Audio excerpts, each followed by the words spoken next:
to assert who you are, but they are confidential. That's important. Why is that important? Why is it important that reports are confidential? Go ahead. Backlash? Some backlash, retaliation, absolutely. We want child abuse reported, and if we give you disincentives, you might not report, right? So if we keep it confidential, you'll feel more comfortable reporting. This does not mean you won't have to talk to somebody else, right? That's why it's confidential, not purely anonymous. I just have a question about, I guess, like how you define abuse. Is it just physical or? Good. How do you define abuse? I am not an expert, but that's okay, because if I'm still a mandatory reporter, it's not what the textbooks say it is, it's what you think it is, and if you believe it to be, you report. You don't actually want it to be abuse, correct? So I'm not going to knowingly file a false report, right? But if I file a report that I believe is true and it turns out to be false, you've done your job, and thankfully it's not abuse. So honestly, I don't know, but I will offer this as a piece of advice. If you are going, I'm sorry, go ahead. Oh, I was going to just comment, you don't want it to be abused. Isn't that like it'd be like another reason why you want forms to be confidential? That way, if it turns out it's not like open information, like, oh, I thought this was happening. That's it. Yeah, because it really hurts them, right? So it's not just about protecting you, although it does protect you that it's confidential. It also protects the child and the family if it's confidential. Thank you very much for adding that. One of the things that I like about these opportunities is we get to think about who we are as professionals, and what I said earlier, what you don't know. So if you have opportunities as a teacher, and I know you will, to go to teacher in-services, to learn more about the profession, and you have grander opportunities, please sign up for the stuff you don't know. Because the more I know about the signs of abuse, or maybe the signs of suicidal tendency, or the signs of drug use, whatever it might be, the better prepared I am to make decisions that I will be prepared to defend. That's powerful for me because we're mandatory reporters. We have to, right? We're on the list of people who have to do this anyway. And so I want you to do so confidently. Sign up for the stuff you don't know. Do we inform the higher-ups? That's not the law. The law says Child Protective Services or law enforcement. You can call police if you see it in action, right? However, I might let the principal know I will be filing or I have filed a report, because you might not be the first reporter in the school. You could be the second report. The principal knows about the first teacher who's not right. So I think it's good for principal and perhaps even guidance counselor to know about these things, but you can't stop there. Anyway, so I like your thought. I think that's a good professional move. It's not the one the law requires, but for us, where we work, you might want to do that. Can I try another number? Oh, yeah, go ahead. Yep. Okay, 27. 27. What questions should you not answer at an interview? So this, it's weird because, first of all, I mean, we could come up with some wild, crazy questions that you should never answer, but if we contain it to why this question was asked, now we're talking about employment discrimination type of things, right? So give me some examples of some protections that you might have in employment discrimination claims, and then we'll sort of dissect it and get to some things that shouldn't be asked. In other words, what demographics generally are protected in employment discrimination? And don't make this harder than it is. Sexuality. Sexuality, so that's sexual orientation, right? Religion. Religion. Age, yes. I love the people who are under 40 asking that question, yes. By the way, age can be protected, you just have to reach 40 before you are. Just saying. Yeah, age can be. No, I appreciate that, that's important as well. There's a lot of teachers who are moving to other districts or joining the profession after other careers. I've been an engineer, but what I really want to do is teach physics, right? Right, so there are plenty of examples out there, thanks. Is whether or not you're married. Good, marital status, there you go. So a question related to that probably doesn't have to be answered. Beautiful, nice move. Yeah, marital status has actually been interpreted as a form of sex discrimination. Right? And then there are separate provisions in state laws and in federal laws that particularly protect protect. Now, admittedly, my first thought on marital status is it must protect those who are married because, you know what the assumption is, right? Great babies. Right, see, if I hire you, you'll be on maternity leave in a year. Well, if I'm saying, thinking, and acting on that, I have just violated Title VII of the Civil Rights Act, right, as a form of sex discrimination. Yep. I suppose marital status can be protected for the non-married or for the divorced, right, or the married multiple times, right? What about if you have children? There we go, parental status. So, better not be sick.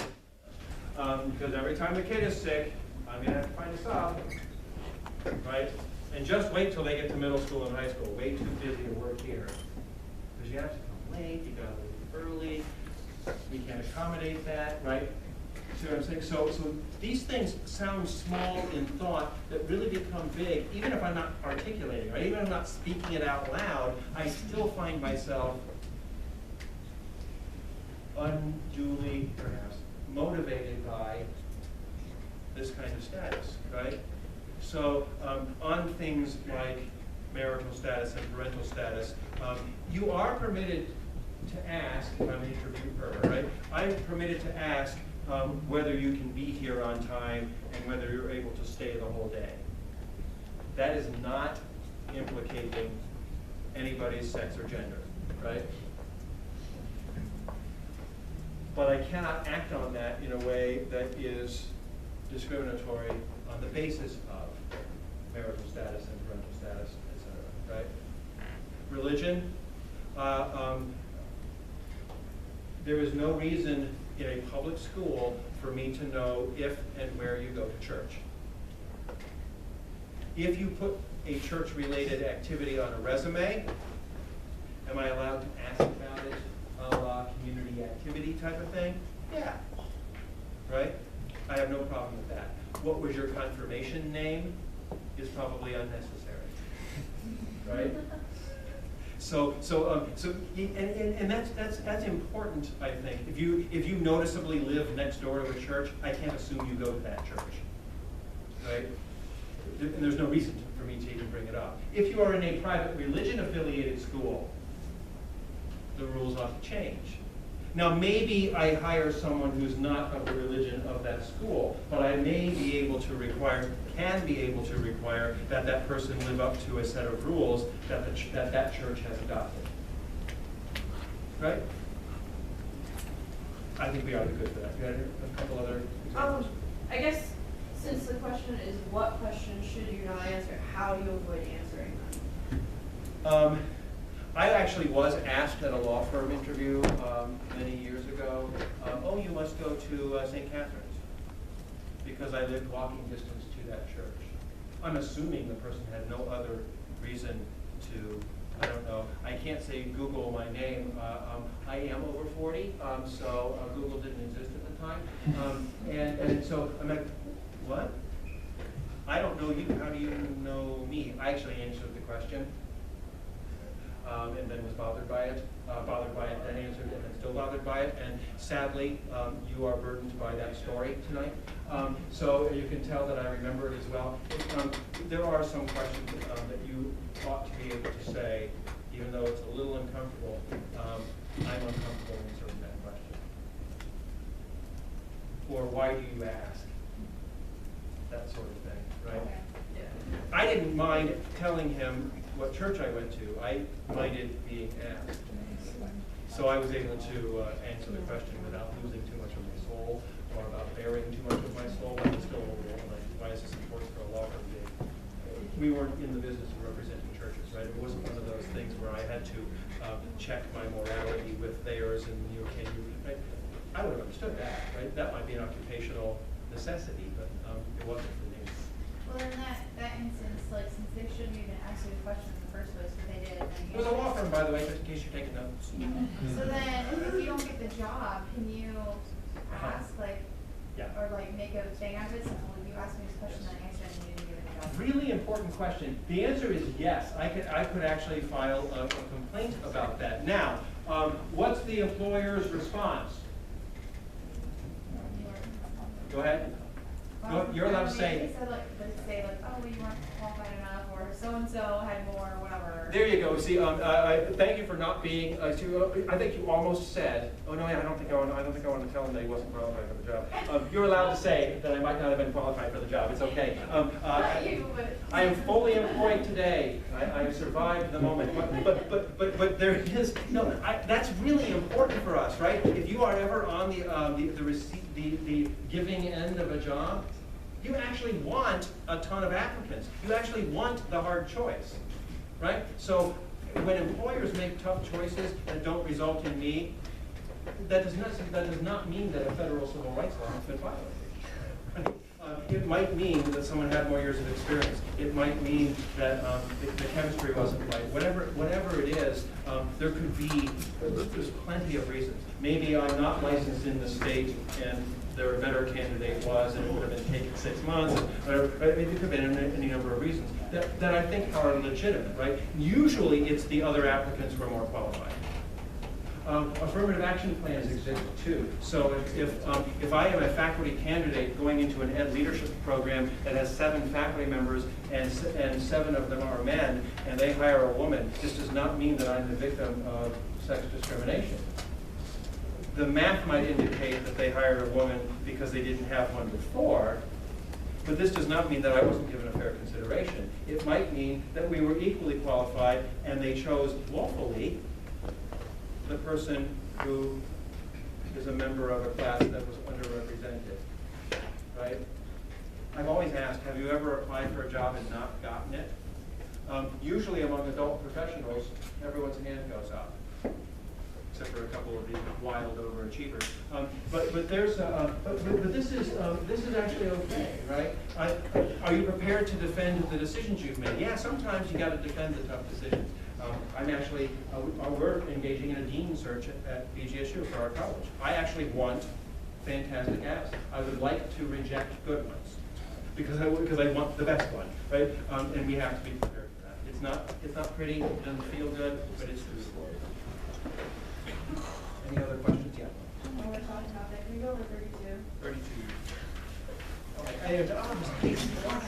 When a teacher signs a teaching contract, what types of legal rights and obligations do you accept? What is a supplemental contract? A supplemental contract would be for additional duties like the coaching, maybe the directing of a musical, things like that, the advising of clubs. It may not be a lot of money, but if they offer supplementals, you'll get a little extra compensation. The obligations, rights and obligations do you accept? Read your contract. Most of you will go into districts if you're in this state that are collectively bargained. So you'll have a teachers association. The contracts are pretty thick.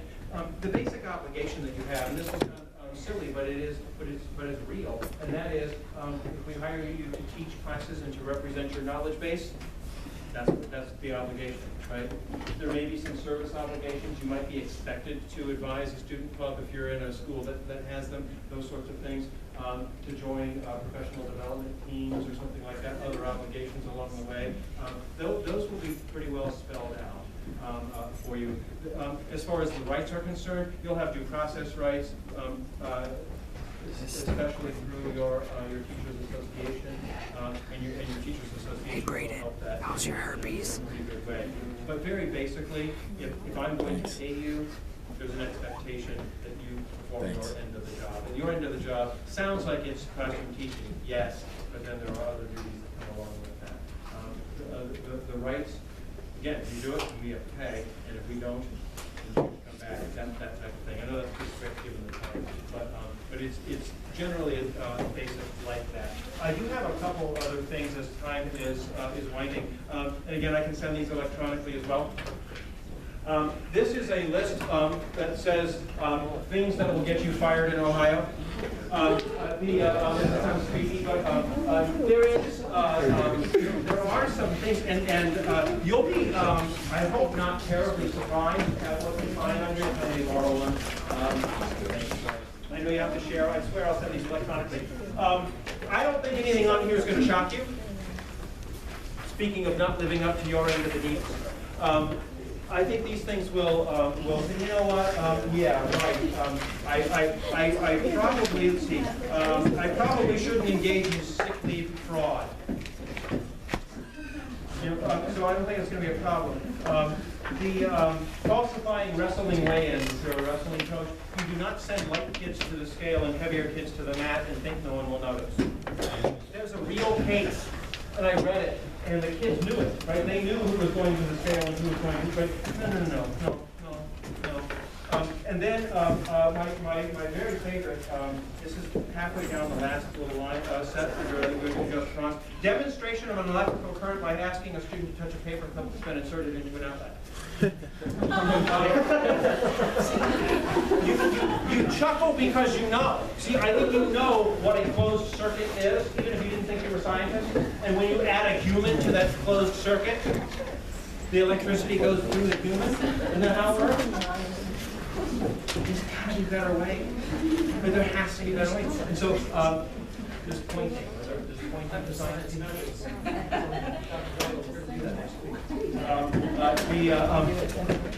So probably not a big shock there. There's other things like, failure to follow fire drills, persistent failure to maintain discipline in your classroom, persistent failure to maintain. That's not, I had a rough day, right? You have evaluations for a reason, yes. And I apologize, I don't have the papers in front of me, but how about morality clauses in contracts? Is that? And there's a set under immorality. I would say those morality clauses are going to be pretty general, meaning we expect you to engage in conduct that is becoming of your profession, right? Because that conduct unbecoming is a pretty standard phrase. Conduct unbecoming. I admit morality has kind of a communitarian sort of feel to it. With all due respect, what flies in New York City might not fly in Peoria, right? So morality may have some differences from community to community. But signing morality clauses, honestly, your contract will have a provision in it that says we expect you to uphold professional standards. And that's really where we get down. I wouldn't concern too much with a separate morality clause. The religion-affiliated schools may be a little different, but public clauses. I know we've run short on time. I'm passing around a top 10 list as well. None of that will surprise you either. I'm wearing a purple shirt and tie. Purple was the color of my castle when I graduated from law school, and every time I wear purple, I think about what I owe to my profession. This opportunity is, I believe, one of those things, and so I wear this on cap, and I also like 3, 2, and 1 on that list, most especially. Remember why you got into this business in the first place, and it's okay that you are one of the reasons why you got into this business. I know that it's also the teaching and the discovery and the exploration and the sharing, and the students love that too. Act reasonably under the circumstances, and I promise you, if you do, we'll be prepared to defend the decision you made. I am here for a few. If you have other questions on this list that we did not get to, I can stay for a few and answer a few. Thank you so much for your time.